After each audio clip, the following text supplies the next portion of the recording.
YouTube channel Taekook stories fan fiction. तो आज हम आपके लिए लेके आए हैं यस वर्ड का नेक्स्ट पार्ट। अगर आपको स्टोरी अच्छी लगे तो स्टोरी को लाइक और शेयर और कमेंट ज़रूर करें। तो बिना देरी के वीडियो स्टार्ट करते हैं। युंगी और जिमिन दोनों पीसफुली सोए हुए थे। जल्दी उठने की आदत की वजह से युंगी की नींद खुलती है। वह अपने सामने मासूम जिमिन को सोया देखता है। वह उसमें खो सा जाता है। वह उसके चेहरे पर अपना हाथ फेरने लगता है। उसको एक सुकून सा मिलने लगता है। युंगी धीरे धीरे उसके करीब जाने लगता है और धीरे धीरे उसके लिप्स के बिल्कुल पास पहुंच जाता है। ना जाने क्यों जिमिन के लिप्स युंगी को अपनी तरफ खींच रहे थे।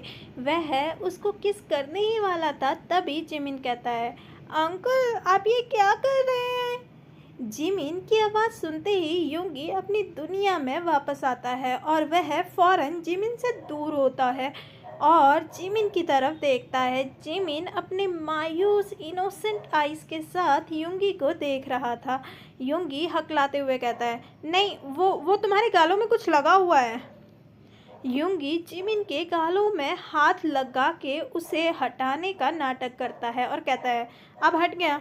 युंगी बेड से उठता है और बिना जिमिन का जवाब या कुछ सुने सीधा वॉशरूम में चला जाता है। जिमिन कहता है, पर अंकल। इतने में युंगी चला गया था। वॉशरूम में जिमिन खुद को डांटते हुए कहता है, क्या कर रहा था युंगी तू? रात को समझाया था ना तुझे। शुक्र हो आज का ही दिन बाकी है। अब तूने किसी भी हालत में इसके आसपास भी नज़र नहीं आना, ठीक है? ठीक है। युंगी खुद को समझा रहा था कि वह अब जिमिन के पास नहीं जाएगा। पूरे दिन युंगी एक भी बार जिमिन के पास नहीं गया। सभी लोग वापस जाने की तैयारी करने लगते हैं। जिमिन ताई के पीछे पीछे घूम रहा था। ताई ताई प्लीज़ ना मुझे छोड़कर मत जाओ, मैं यहाँ पे बोर हो जाता हूँ। देखो यहाँ ओमा है जिमिना, वो तुम्हारा ख्याल रखेगी और तुम्हें बोर भी नहीं होने देगी।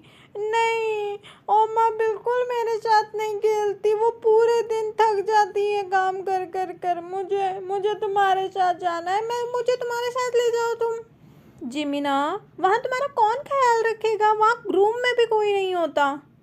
तो फिर तुम यहाँ पे रुक जाओ ना। मैं यहाँ नहीं रुक सकता जिमिना। ओके ठीक है, I am a big boy, तुम मुझे अपने साथ ले जाओ और मैं अपना ख्याल खुद रख लूँगा। मुझे कोई ख्याल रखने वाला नहीं चाहिए, मुझे ज़रूरत नहीं है। प्लीज़ ना ताई ताई, मुझे अपने साथ ले चलो। आई प्रॉमिस मैं तुम्हें बिल्कुल परेशान नहीं करूँगा। नहीं जिमिना, समझने की कोशिश करो। ताई जिमिन को समझाने की कोशिश कर रहा था। जैसे तैसे कर ताई जिमिन को समझा देता है। सभी लोग वापस जाने लगते हैं। जंकुक कार ड्राइव कर रहा था। ताए साथ में बैठा हुआ था। तभी जंकुक कहता है, वैसे ताए ये छुटकू सबसे इतना चिपकता है या तुम स्पेशल हो? जंकुक का क्वेश्चन सुनकर ताए जंकुक की तरफ देखता है और स्माइल करते हुए कहता है, तुम अभी भी उससे जेलस हो रहे हो? नहीं, मैं तो बस ऐसे ही पूछ रहा था। हाँ दिख रहा है। ओके ठीक है, मैं मानता हूँ मैं जेलस हूँ। अब बताओ। ताए प्यार से जंकुक के गालों पर हाथ फेरते हुए कहता है, बेबी वो बच्चा है और ऊपर से मेरी जिम्मेदारी भी है। और जैसा तुम सोच रहे हो वैसा वो अभी तो बिल्कुल नहीं सोच सकता। जंकुक क्वेश्चनिंग टोन में कहता है, क्या वो हमेशा ऐसे ही रहेगा? नहीं, उसका ट्रीटमेंट चल रहा है। डॉक्टर कह रहे हैं ऑपरेशन होगा और ऑपरेशन के बाद सब कुछ ठीक हो जाएगा। तो ऑपरेशन जल्दी क्यों नहीं करवा लेते?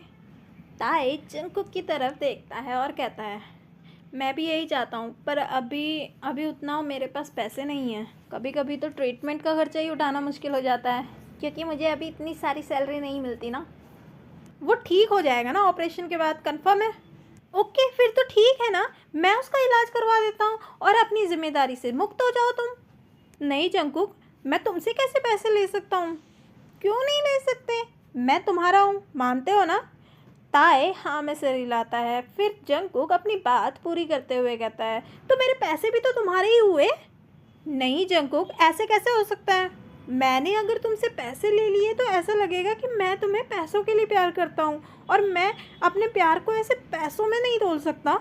ये सुनकर जंगकुक थोड़ी देर शांत हो जाता है और फिर कहता है, ओके ठीक है, तुम मुझसे पैसे नहीं ले सकते पर सैलरी तो लोगे ना, तो मैं तुम्हारी सैलरी ट्रिपल कर देता हूँ। जंगकुक, तुम समझ नहीं रहे हो क्या बात को? ताई फिर मैं क्या करूँ तुम्हारे लिए? तुम ऐसा करो, दूसरी कंपनी में ज्वाइन कर लो, तुम्हारे एक्सपीरियंस भी बहुत ज़्यादा है और तुम्हें एक अच्छी सैलरी पैकेज भी मिल जाएगा इसी बहाने। अगर तुम कहो तो मैं अपने एक फ्रेंड से बात करता हूँ तुम्हारे लिए, वो तुम्हें एक अच्छी सैलरी पैकेज दे देगा। ये सुनकर ताई जंगकुक की तरफ देखते हुए कहता है, काश मैं ये कर पाता। क्यों क्यों नहीं कर पाओगे तुम? क्या तुम ये कंपनी छोड़ना नहीं चाहते क्या? नहीं जंगकुक, मैं क्या करना चाहता हूँ और क्या नहीं वो अलग बात है, पर मैं ये कंपनी अभी नहीं छोड़ सकता क्योंकि ये कंपनी भी मेरी जिम्मेदारी है। जंगकुक ये सुनकर थोड़ा हैरान हो जाता है और कहता है, क्या? हाँ, ये कंपनी मेरी जिम्मेदारी है। जंगकुक अपनी गाड़ी साइड पर रोक लेता है और ताई की तरफ देखने लगता है। ताई उसे बताते हुए कहता है, तुम्हें पता है जो वो बच्चा है जिमिन, इस कंपनी का मालिक था और मेरी वजह से उसकी ये कंपनी खो दी, और यही नहीं, उसने मेरी ही वजह से अपनी पूरी फैमिली खो दी। जंगकुक हैरानी के साथ कहता है, क्या? हाँ जंगकुक, सब मेरी गलती थी, सिर्फ मेरी। और ये पार्ट यहीं पर ख़त्म होता है। अगर आपको स्टोरी अच्छी लगे तो स्टोरी को लाइक, शेयर और कमेंट जरूर करें, और चैनल पे नए हैं तो चैनल को सब्सक्राइब कर लें। तो मिलते हैं नेक्स्ट पार्ट में। Bye, see you, take care.